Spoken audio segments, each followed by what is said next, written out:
So now let's talk about executives. Yes. So you are a successful in-house SEO. That requires someone to be able to interact with executives, which is very different than how you're going to interact with other people in the organization. What are the things that you found worked, and where do you see a lot of in-house SEOs missing the mark?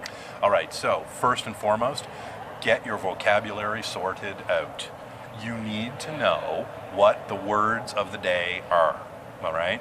When the executive are sitting around having their meetings and prioritizing where the company's assets are going to go, they're speaking a certain language. And it's not just about the words, it's about the larger strategic picture. So everything you bring to them has to support a strategic initiative or initiate one that has a net positive end result for the business. These are critical things to keep in mind. You have to remember, as an SEO, we're all sitting in the weeds. We're all sitting there looking at it going, oh, we need H1 tags across this, we don't have them. And the next ask is, what's the ROI? Well, there's not really an ROI per se, ...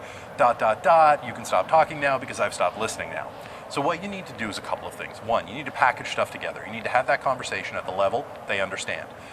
I understand SEO is a collection of work points that you have to go through. The executive understands SEO is a business tactic in marketing, and that's one. And there are several others they're going to invest in that year.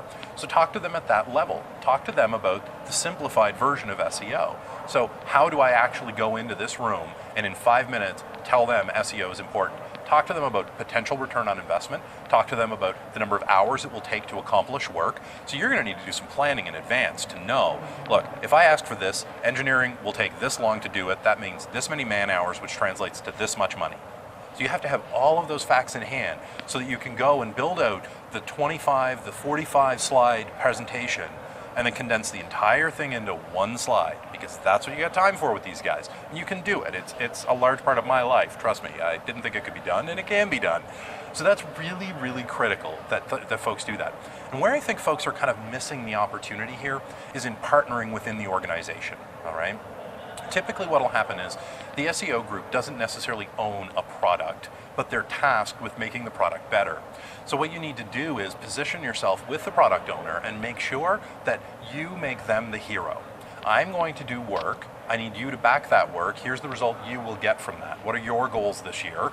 And here are things that if you do these, will accomplish my goals for SEO, because that's what I have to do, but it will also net you this increase in traffic, this increase in leads, this increase in conversions, because we've implemented these things.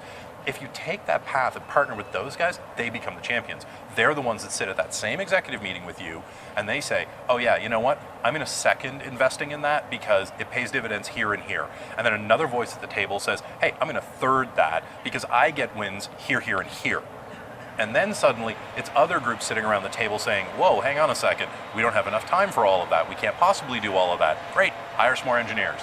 So partnering with people in your organization is a critical way to win, right? Otherwise, you know, SEOs, we talk this strange language, and it's not quite business, it's not quite engineering, but it's both of them. And it's tough sometimes to get traction. So have other people trumpet your wins and have them be the hero.